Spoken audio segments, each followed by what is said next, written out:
Halo guys, welcome back to Kobe Movie.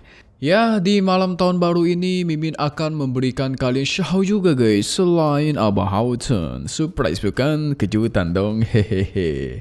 Dua tonghua kesukaan kalian rilis di malam yang sama. Semoga kalian terhibur dengan hadiah Mimin di akhir tahun ini ya. Karena show ini bakal murka banget di part ini guys. So maka dari itu, kita masuk ke intro ya guys ya. Hehehe.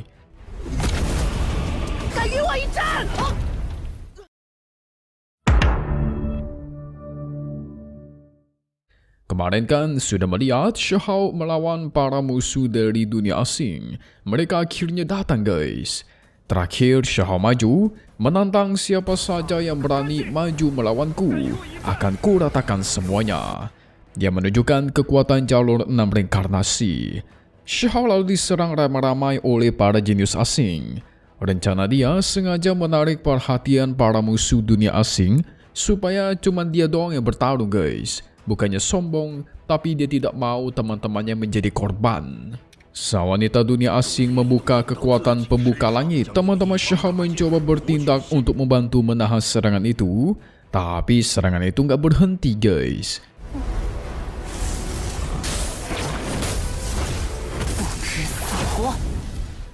Sampai akhirnya guru Meng Tianzeng kita yang turun tangan untuk menahannya. Kagetlah si wanita dari dunia asing. Dia lalu mundur dan memanggil para petinggi asing guys. Dan akhirnya muncullah 3 tetua dunia asingnya sangat kuat. Ketiga tetua protes.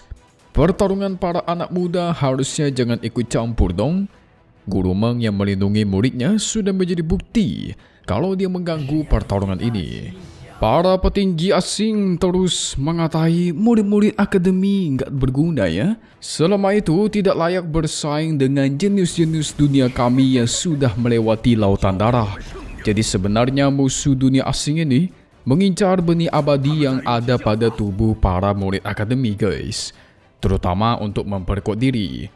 Tetapi apakah murid jenius kita takut? Tentu tidak. Shahou bersama teman-temannya menunjukkan tekad mereka. Ini berarti jenius dari kedua belah pihak itu bakal berperang satu sama lain. Ini mirip seperti perang di masa lalu.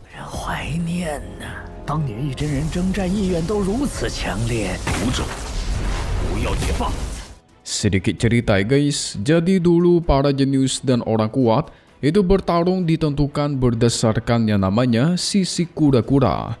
Dalam pertarungan itu, sisi manusia itu nggak ada yang selamat. Mereka bertarung sampai mati dan langit sampai runtuh. Dan berujung kematian bagi para jenius, bahkan para raja abadi sekalipun. Musuh asing mengajak untuk berduel sama seperti di masa itu.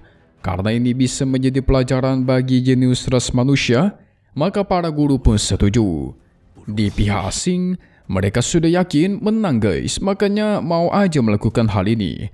Sementara di pihak manusia, mereka pengen para jenius akademi mendapatkan pengalaman yang sesungguhnya supaya bisa berkembang. Karena udah pada setuju, maka dimulailah perang seperti masa lalu. Musuh dunia asing menunjukkan mayat-mayat dari para raja abadi ras manusia mereka yang sudah meninggal. Sengaja ditunjukkan untuk menurunkan semangat dan motivasi dari ras manusia. Raja abadi yang kalian sebut-sebut sebagai raja terkuat pun cuma menjadi mayat di hadapan kami. Dan akhirnya mereka memunculkan sisi kura-kura yang bakal memilih siapakah petarung yang akan maju. Yang pertama maju dari pihak asing adalah Shen Ye. Melawan Xuan Kun dari murid Akademi Tianshan. Shen Ye senang karena dia yang pertama terpilih. Akan dia tunjukkan yang namanya kematian sesungguhnya. Dan tentunya utama merebut semua benih kuno di tubuh para jenius. Sebenarnya ini nggak adil karena Xuan Kun tidak memiliki benih abadi yang bagus. Tapi mau gimana guys, nggak ada pilihan. Periye sebenarnya agak nggak setuju. Ya tapi sudah terpilih, sudah tidak bisa diganggu gugat. Xuan Kun pun akhirnya maju. Dia memperkenalkan diri yang sudah mengolah 3 nafas abadi. Dia langsung melancarkan serangan dari atas langit yang memunculkan pedang-pedang raksasa. melawan sosok ular naga yang dilancarkan oleh Shen Ye. Dalam hal kekuatan, Sun Quan itu kalah telak dan berakhir terluka. Maka kecewalah si Shen Ye. Ternyata kau tidak memiliki benih sempurna ya? Bukanlah musuh yang layak untuk melawanku. Waduh. Si Sun Quan mencoba menyerang lagi. Pun sama aja guys. Dia diserang habis-habisan oleh Shen Ye. Tapi yang aneh, kabut abu-abu yang terdapat di tubuhnya Sun Quan sepertinya merupakan kabut abadi yang membuat dia bertarung sampai mati. Sun Quan akhirnya mengeluarkan senjata palu. Dia mencoba menyerbu dan melawan ular naga raksasa. Dan lagi-lagi dia terkena serangan telak. Sungguh pemandangannya sangat buruk. Udah sekarat sekalipun Sun Quan masih terus berjuang guys.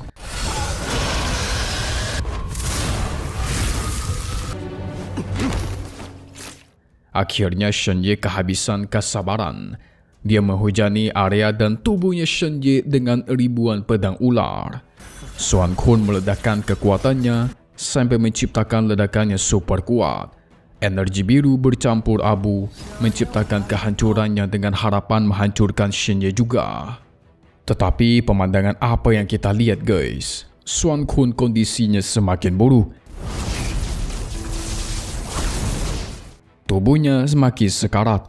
Di matanya cuma ada peri Ye dan teman-temannya sampai akhirnya tuar. Perutnya pun ditusuk oleh Shen Ye sampai meninggoy. Yang paling mengerikannya adalah tubuhnya itu dibelah menjadi dua dan jiwanya diambil sama Shen Ye. Sungguh sadis dan kejam ya guys ya.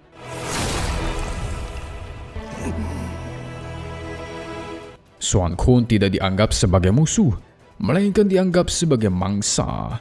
Shao dan Tomoa melihat ini semua. Dia berteriak, "Udah gak usah pilih-pilih undian seperti ini. Biarkan aku yang maju melawan kalian satu persatu. Jikalau takut, semuanya saja yang maju." Ini kalian mesti tahu, dia bukan sombong ya guys. Tapi dia tidak tahan melihat orang-orang terdekatnya itu meninggal. Masalahnya, sisik cangkang kura-kura mengandung namanya Tao abadi yang murni.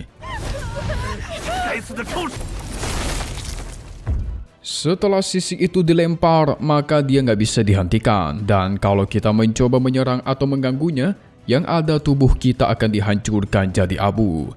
Maka Shao tidak bisa asal memanipulasinya.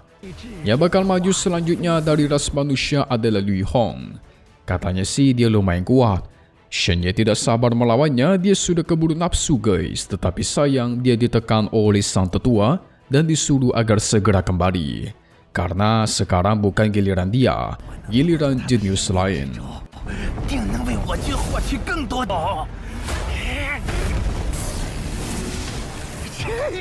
Sekarang yang bakal bertarung dari pihak asing adalah sosok wanita yang bernama Mo Niao, berasal dari klan burung iblis emas. Wanita melawan wanita, ini seru. Mo Niao menunjukkan kekuatannya sembari memberikan ancaman. Cukup serahkan benih abadimu, maka kau akan diampuni. Alasan pihak asing mengincar benih abadi, salah satunya untuk keabadian dan kekuatan. Lu Hong membahas masa lalu guys, di mana klan burung iblis emas itu dihancurkan oleh Raja Abadi Wuchong menggunakan lonceng abadi. Sengaja diprovokasi. Segera Lu Hong melancarkan serangan panah akar hijau. Tapi teriakannya Mo Niao membuat jiwanya Lu Hong terlepas dari tubuhnya. Segera dia masukkan kembali. Mo Niao menggunakan kekuatan surgawi klannya sekarang. Jikalau Lu Hong bisa bertahan, mungkin dia bisa mengembalikan keadaan. Karena si Mo Niao pasti kehabisan energi. Teknik surgawi klannya pun dilancarkan, memunculkan ribuan hujan bulu emas yang sangat kuat. Saking kuatnya, Lu Hong mengeluarkan teknik terkuatnya guys. Teknik rahasia dari klan Lu. Disebut sebagai teknik kehidupan. Tetapi tetap saja dia berakhir terluka parah dan tuar. Terlihat si Lu Hong sudah terkapar bersimbahkan darah. Aduhai. Lu Hong ini sebenarnya bukan petarung handal. Lebih kepada support yang membantu dari belakang. Makanya teknik dia berhubungan dengan kehidupan guys. Dengan sadisnya Moniao menginjak tubuhnya, diinjak sampai perutnya itu bolong, lalu dia mengambil benih abadinya. Ini sungguh sadis dan kejam. Lagi-lagi menjadi kekalahan untuk umat manusia.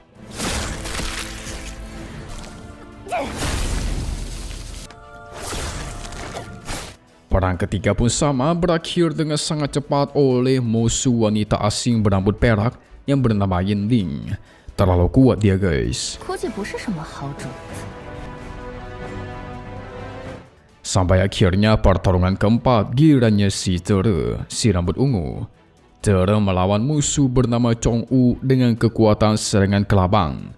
Pertarungan berlangsung cukup sengit, tapi racunnya Chong-U terlalu kuat.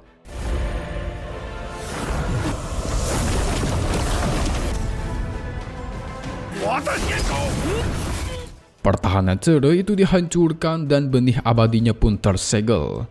Dia jadi nggak bisa menggunakan kekuatan benih abadi. Lalu benih abadinya dicabut secara paksa dari tubuhnya. Ini sungguh kejam. Tere mencoba mengambilnya kembali, tetapi hasilnya dia malah ditebas secara bertubi-tubi. Ditebas sampai berkeping-keping dan tubuhnya hancur lebur. Semua tangan dan kakinya terpotong, guys. Ini yang paling sadis. Mereka cuma bisa menonton dari samping. Dari awal sampai sekarang pihak manusia cuma menonton pembantaian. Sementara di pihak asing merasa ini seperti permainan.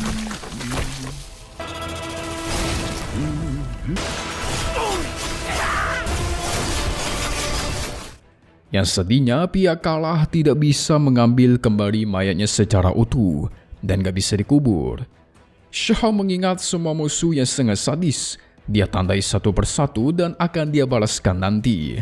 Sehingga pertarungan selanjutnya Chong-U akan melawan Qin Hao. Wah, kali ini adiknya Xiahou, guys. Ketika dia melihat di dalam tubuhnya Qin Hao ada tulang tertinggi dan benih tertinggi, tentu dia pun jadi nafsu nih, guys. Senang sekali dia. Tetapi Xiahou menghentikannya karena dia yang bakalan maju. Xiahou sempat diperingatkan oleh tetua asing. Kau terus ikut campur ya, kalau kau kuhabisi nggak ada yang akan protes. Xiahou pun menyuruh Qin Hao mengaktifkan tulang tertinggi. Tujuannya, supaya tulang tertinggi milik Qin Hao itu pindah ke tempat Xiahou, guys. Lalu tulang itu dimasukkan ke dalam tubuhnya, dan cangkang kura-kura pun dikeluarkan dari tubuhnya Qin Hao. Itu langsung Xiahou ambil dan dia tangkap. Yang berarti dengan begini dia tidak melanggar aturan, kan? Karena cangkang sisi kura-kura sudah ada di tangannya. Dan akhirnya Xiahou lah yang bakalan maju, guys. Bawahan Tere terus berlutut, meminta Xiahou membalaskan dendam tuanya. Bukan cuma dia, semua orang berteriak agar balaskan dendam murid-murid. Hapuskan rasa malu dan balaskan kekejaman dari musuh asing ini. Oh, tentu saja. Itulah yang emang pengen Xiahou lakukan sedari awal. Dia maju, guys. Dengan tangan yang bergetar kencang, bukan takut tetapi penuh akan emosi. Dia menatap ke arah Chong-U. Udah bersiap untuk menghabisinya di tempat. Xiahou menunjukkan kekuatannya sembari mengatakan, selanjutnya akan kuhabisi kalian semua tanpa ampun.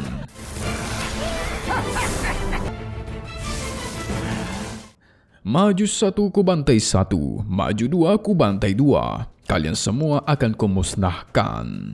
Chong-U pun jadi semakin nafsu, dia tertawa licik. Dan ini bakal menjadi pertarungan paling seru yang akan kita saksikan. Dan menurut Mimin, mungkin durasinya bakal panjang lebar, guys. Minimal 20 menit lebih lah ya, hehehe.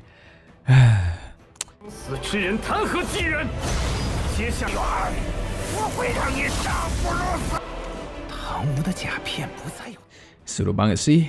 Oke deh, kita masuk ke spoiler untuk part 247 lagi ya, guys. Mimin cukup penasaran sih apa yang bakal terjadi selanjutnya. Nah, jadi guys, di minggu depan kita semua tuh sebenarnya bakal menyaksikan pertarungan sangat sengit Xiahou melawan si Chong-U. Tapi kali ini dia yang akan membalas.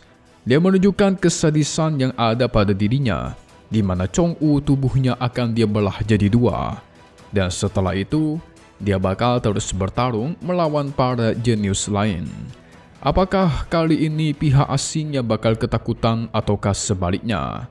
Mereka kan pasti melihat kekuatan Shahou, ya sangat luar biasa kan? Ya minimal kaget setengah mati lah. Seru bukan?